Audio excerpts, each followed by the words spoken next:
गुरुदेव प्रणाम। आयुष्मान, बैठो। क्या नाम है आपका? टीकम सिंह। अच्छा, कहाँ से आए हो? धुमरी से। अच्छा अच्छा अच्छा, धुमरी से। ईटांग जो पड़ती है। बताइए कैसे आए हो? गुरुजी शंका थी सर। अच्छा ठीक ठीक, बताइए क्या शंका है?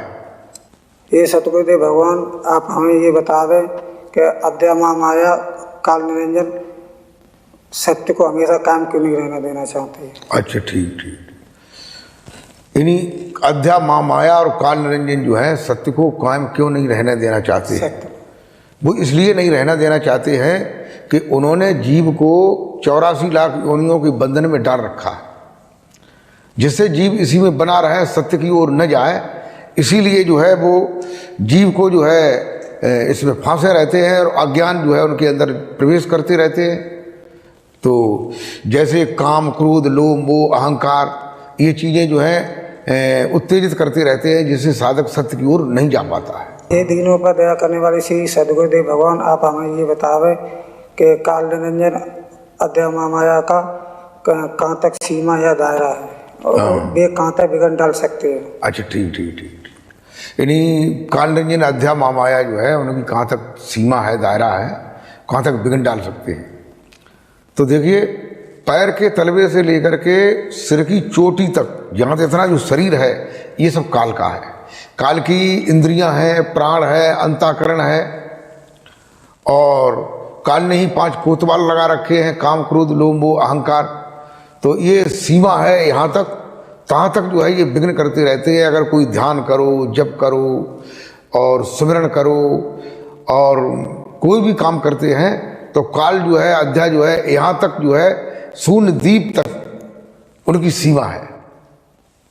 हाँ, और बताइए अगला प्रश्न क्या है? ये संकट मोचन श्री सदगुरुदेव भगवान आप हमें ये बतावे कि सृष्टि के चलाने का अधिपति सतपुरुष ने किसे दिया था? अच्छा अच्छा अच्छा, सृष्टि को चलाने का अधिपति जो है सतपुरुष ने किसको दिया था, यही तो प्रश्न है। तो ये तो जो है उनका जो छोटा पुत्र काल निरंजन था, उनको ही सतपुरुष ने दिया था कि यही जो है मर्त्यलोक में आकर के अन्य लोकों में, लोकांतरों में जो है सृष्टि का अधिपत्य बनेगा और अपना जो है विकास करेगा आगे चल करके और अपने आधिपत्यों को कायम करेगा। और बताइए अगला प्रश्न क्या है? ये सतगुरुदेव भगवान आप हमें ये बतावे कि अद्या एवं काल निरंजन के किन किन पुत्रों को जन्म दिया? अच्छा ठीक ठीक, आपका ये प्रश्न है कि अध्या और काल निरंजन के द्वारा जो है उन्होंने किन किन पुत्रों को जन्म दिया।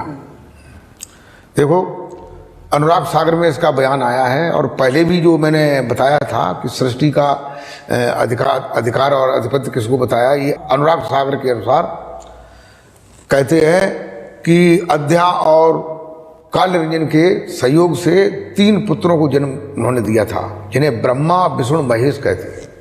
हे गुरुदेव भगवान आप हमें ये बतावे कि ब्रह्मा, विष्णु, महेश की माँ अद्या ने कब और कौन सा ज्ञान दिया था? अच्छा अच्छा, देखिए अनुराग सागर के अनुसार जो है जब ब्रह्मा, विष्णु, महेश जो है अपने पिता को ढूंढने गए, तो जब पिता नहीं मिले तो उनको बैठाल करके उनकी माँ ने, अध्या महामाया ने, उनको ध्यान करने के लिए बताया, ज्योति निरंजन का ध्यान करने को, और श्वासों में जो निरंजन माला है, जो श्वासों में शब्द हो रहा है, इसका ज्ञान दिया था अपने 3 पुत्रों को। हे गुरुदेव भगवान आप हमें ये बतावे अद्या महामाया ने अपने पुत्रों से कौन सी बात छिपाई थी? अध्या महामाया ने अपने पुत्रों से, ब्रह्मा, विष्णु, महेश से कौन सी बात छिपा ली थी? देखो, एक तो ये बात छिपा ली थी कि उन्होंने ये पूछा था 3 लड़कों ने कि हमारे पिताजी कहाँ हैं? तो उन्होंने कहा तुम्हारे पिताजी नहीं हैं, मैं ही तुम्हारी पिता हूँ, मैं ही तुम्हारी माँ हूँ। और जो सतलोक है, ऊपर का जो लोक है, सतपुरुष का जो ज्ञान है, सतपुरुष का जो दीदार है, उसको छिपा लिया था। ये अध्या महामाया ने अपने पुत्रों से बात छिपाई थी। अच्छा, और गुरुदेव भगवान आपकी शंका का समाधान किया। मैंने कबीर की किताबों में पढ़ा लेकिन और बड़े बड़े संतों के पास गए, कोई शंका का समाधान नहीं हुआ। आपके शरण में आना चाहता हूँ, आप अपने मेरी शंका का समाधान किया है। गुरुदेव प्रणाम।